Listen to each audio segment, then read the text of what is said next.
Hi everyone, I'm Leandra from paperArtsy, and today we're talking to you all about mediums. There is a difference between mediums and gels, although it is quite complicated because some companies call their products a medium when they're more like a gel, and some people call their gels mediums. So what is the difference? Well, there's a simple way of looking at it. A medium tends to be a runny sort of a liquid, a pouring consistency, and a gel is more of a paste. So this video is all about mediums. So these are runny, the runnier products. Now, mediums can be used for lots of different things, and I'm going to run through some of the brands that we stock and some of the things that you can do with them.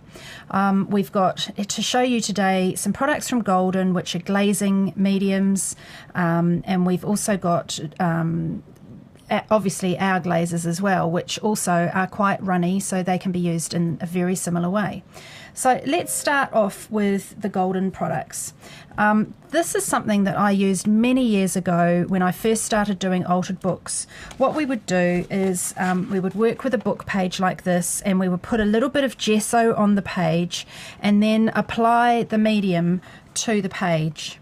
So this particular page here I've prepared, I've just randomly scraped gesso on there with a palette knife, and there's also some words on there with grunge paste just to sort of see how they turn out when we put a glazing medium over the top of that, and this is kind of where we're heading. Some of these are different colours, and also I'm going to show you how you can make a glaze with paperArtsy paint as well. So it's the first little demo, then we'll move on to some of our own products and some of the other mediums that we have available. So, like I said, just going to start with that. Now, first of all, I'll explain to you what this is. This is a medium. It's a glazing liquid. This one's got a gloss finish to it, and you can mix it with any paint, any acrylic paint, and it will extend the open time. Now, I've had this product probably in my cupboard for about 14 years, and it still works fine. Really good for extending your open time, so if you're working with jelly plates or something like that, it's a very useful product to have. But Golden also do pre-tinted glazes. Now, these aren't a gloss finish, these are actually a satin finish. They come in a variety of finishes and a variety of colours, and they're quite simple to work with. They've got a little twist top, so you just twist it open and then you put a tiny amount on your piece of paper or whatever you're working in, and you can use a brush, or you can use, sometimes I'll use a baby wipe, whatever you wish to spread it around. Now, the colour is buildable, so the more layers you add, the more interesting it will start to look. And you can see how it really sinks down into the paper compared to on top of the gessoed areas. But I usually apply it and then I use my finger to just sort of really massage it in, and it sort of feels that it's going to take a while to dry because you can see I can still move it around quite easily. So making a glaze like this is kind of like having a stain, and you just add a very gentle tint. I like how it's easy to dispense and it's really easy to just apply it. And because you've got that open time, if you're not happy with the colour that you've made or put on there, you can easily use a baby wipe to remove it. So that is using, this one's burnt sienna, and then this other sort of slightly purpley colour is called violet earth. Okay, so they're really cool just to sort of add a bit more detail. And you can see like they'd be really good on a jelly plate because of the extended open time. So how would we do that with a paperArtsy paint? Well, let's get some of this one, which is the glazing medium, and let's make a batch. So you just pour your glazing medium, however much you want, onto your palette, and then add a tiny bit of paint. Now I want to show you something about this paint because this is one of our opaque colours, so I'm just going to show you the difference. If I applied this paint, I'll just clean off my brush. If I applied this paint directly to the surface here, you can see how opaque it is and how you've got instant coverage. It immediately obliterates the paper and the writing and all that kind of thing. So it's a very intense opaque colour. So if we mix it in here with the glazing medium, first thing you might notice is that the colour of the paint goes a little bit lighter, and obviously if you're adding a translucent medium to your paint, you are increasing the translucency of the paint. But because it's a clear product, a glaze, it will dry clear and it will leave the pigmentation the same once the glaze has dried off. But now look at the difference. See, when I apply that on there, you can straight away, you can see the words really easily, and so it means that you're just extending that paint out and changing the translucency of it to more like a glaze. Alright, put way too much on there, so let's just soften it at the edges there. And if we take a paper towel,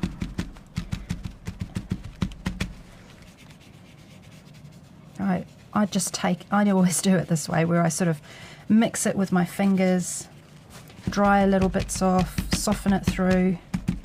It just allows you to work with it so much longer, whereas the paint that I applied over here is dry instantly. So if you keep building this up, these colours, you will get more depth of colour, and that's what is quite fun, because you can slowly and gradually build your colour depth. So if we went back and put the tiniest bit of that on there and add another layer, it will just get darker each time.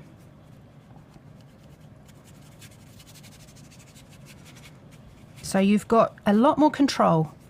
And that's one of the reasons why Liz Borer, when she's working with our paints, will use one of our glazes with the paint to just create that extra open time and also apply some translucency to some of your opaques. So you can see that if you increase the translucency, of course, it allows you to colour in with that opaque much more easily and not obliterate any stamped lines.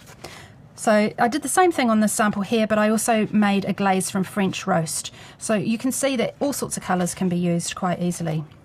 It's also very useful if you want to make a glaze, and let's do one with the French roast, and we'll use the paperArtsy glazes. So we've got 3 of them: matte, satin and gloss. And I'm just going to work with French roast. If you want a really matte finish, then use your matte glaze. If you want a slightly shinier finish, you can use your gloss glaze. Now, because these are glazes, they're also good as top coats, and that's the same with the golden product that we've just looked at. They're also really good as a top coat, and that, as the name suggests, that's what a glaze is great for, just a varnishing type layer. So the gloss is much glossier, and you can build your varnish and how shiny it is the more layers that you apply. The matte is going to look absolutely flat, so just like our paints do, being a chalk paint, it's going to have that very flat finish, and satin is somewhere in the middle of the two. Now if I mix a little bit of French roast in with this, probably a bit more than I needed. French roast is already one of our more translucent paints, so it's more like if you mix a translucent with more glaze, then it's more like a stain. You've already got some translucency to it, and this particular tag here has got crackles on it. So if you mix and massage a dark colour like this into a crackle product, you're going to really highlight the texture of those crackles, and that's quite a cool way to just really reveal those much more easily. So I really sort of scrub it in there to get it down in the depth, and you can see as a glaze it falls down into the depth quite happily, down into the texture there. And again, if you want to sort of wipe it back, you can do this, dab at it, but I love how it really stains the unexposed areas of the tag. So this is a craft tag, and there are some parts of it that have got this crackle product on there, and there are other parts that haven't. This crackle is by Dreamweaver, and it's one of theirs, and I like it because you can dry it with a heat gun, so it's much faster than most crackle pastes where you have to allow them to dry naturally. So it's a good one for demoing with, because you can actually get it to crack straight away. So that's quite a cool effect, and you know, you don't have to just use one glaze, you can use more than one. So if you want to sort of get some more colours going on in there, and this is where glazes come into their own, just building layer after layer after layer. And you can add warmth with this slightly burnt sienna colour, and that French roast is a really cool brown. I mean, you can even come on top with blues. You know what it's like. You just keep playing, keep adding until you're happy with it.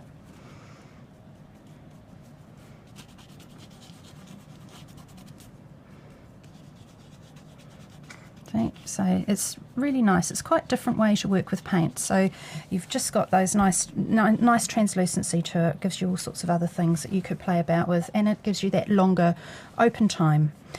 So those are the glazes. Next thing I just want to talk to you briefly about is Textile Medium. You can get all kinds of brands of Textile Medium.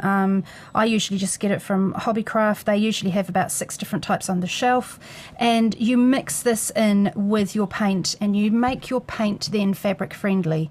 So if you want to paint directly, make bunting or something, and you want it to be washable, your paint, once it's mixed with this and applied to your fabric and heat set, it becomes permanent. So then you can wash it. So it's great for t-shirts, great for like I say, bunting, or doing fabric projects that you want to be washable, but also any kind of textile art. So what if you're making something like a cushion cover?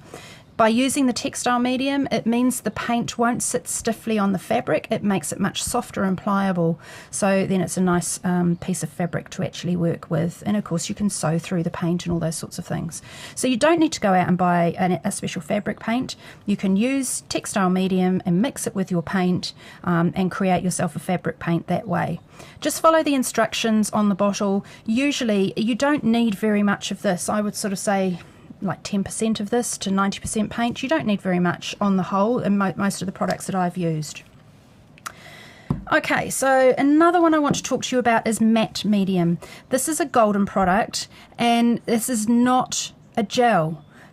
A medium in golden terms is much more of a pourable product, and that's what this is. So if I just get some out of the tub to show you, I've had this one for probably good 12 years, and you can see it's quite a loose product, and this is designed to be mixed in with paint. Now, I also used to use this to transfer images before I figured out that our glaze would also transfer images. Now mine's gone a little bit thicker because I've had it for so many years. It's slightly thicker. Usually it's a little bit runnier than that when you buy it, much more like the glaze was. That's normal, but obviously these products as time goes by will thicken slightly, but it's pretty amazing that the shelf life can last 12, 14 years, no problem at all.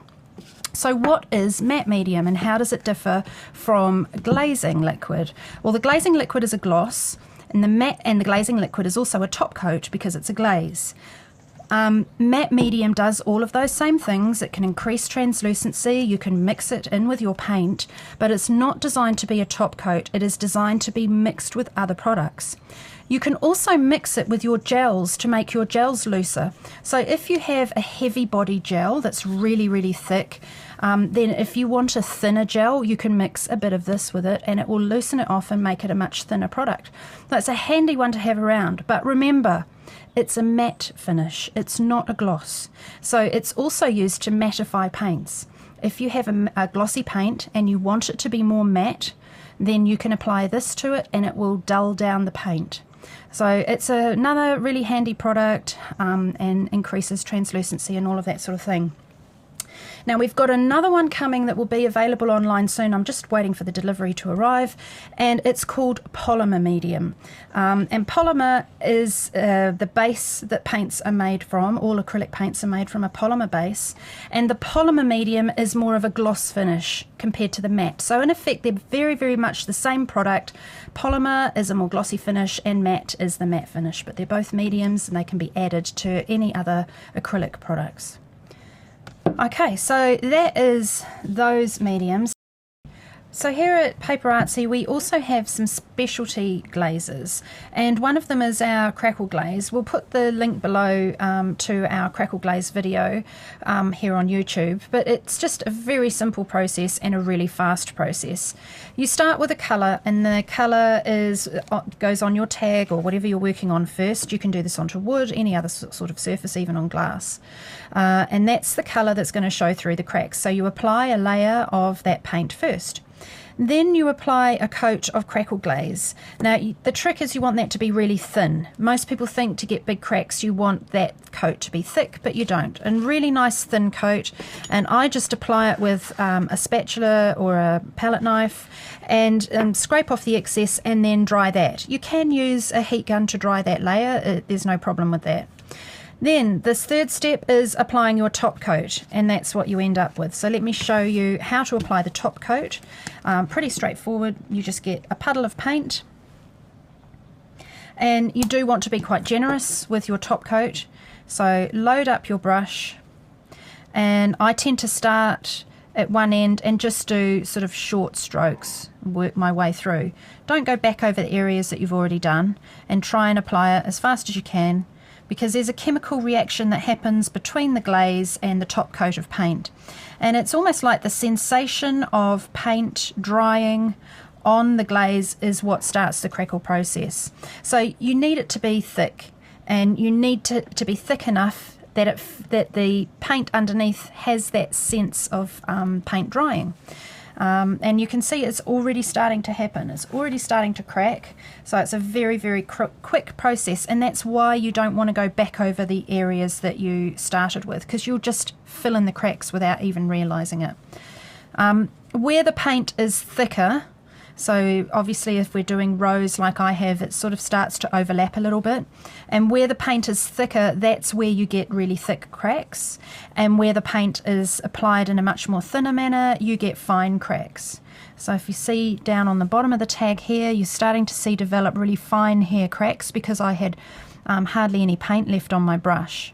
And then down here where I applied it much heavier, you've got those really thick cracks developing. So it'll probably take a couple of minutes, but what you'll end up with is something very much like that. So really quick, really easy, and it's nice to sand the edges once it's dry. Perhaps you could also apply one of your paint glazes over the edges to further distress that, like a French roast glaze would look fantastic on top of that as well. So that's our Crackle Glaze, very simple, very straightforward. Now let's talk about our two other specialist glazes, which are metallic and pearl. Now metallic is it's the more blingy of the two. It's got much more mica in there, so it sort of ends up looking a lot more obvious as an effect, whereas the pearl is pearlescent. Now here's a tag that I've already painted. This is a blank tag, so you can see that the tag here is just matte, and then on the lower tag you've got the lovely metallic one is this end, and then the lovely pearlescent one is that end here. So pearlescent gives you a very, very subtle metallic-y, pearlescent-y effect, and this is really, really thick. Now let me just show you by putting it on. Hopefully the camera's picked that up. So if we put the pearl glaze on first, it does look different depending on whether it's on light or dark, a dark background. Now I really prefer both of these products on a light background because they kind of look more like crushed glass. Obviously some of the reflection you're getting here will be just the fact that it's wet paint or wet glaze. But when I put the metallic glaze on, you'll see quite a big difference because it is much chunkier, the particles. So it's all just mica. Do remember, if you've left this sitting for a while, you do need to give it a good shake because the mica particles in both these products are quite heavy, so they can sink. And you see here, this one, I don't know if the camera picks it up going onto the tag, but it is much more obvious, so it really has that sort of more crushed glass. Now, I love how Jo's used these, and she's really used these in a great way. What she does is she just adds the metallic glaze on top of elephant paint, and elephant is quite a dark grey, and when the metallic is on top of elephant, it almost makes the card look like a piece of metal.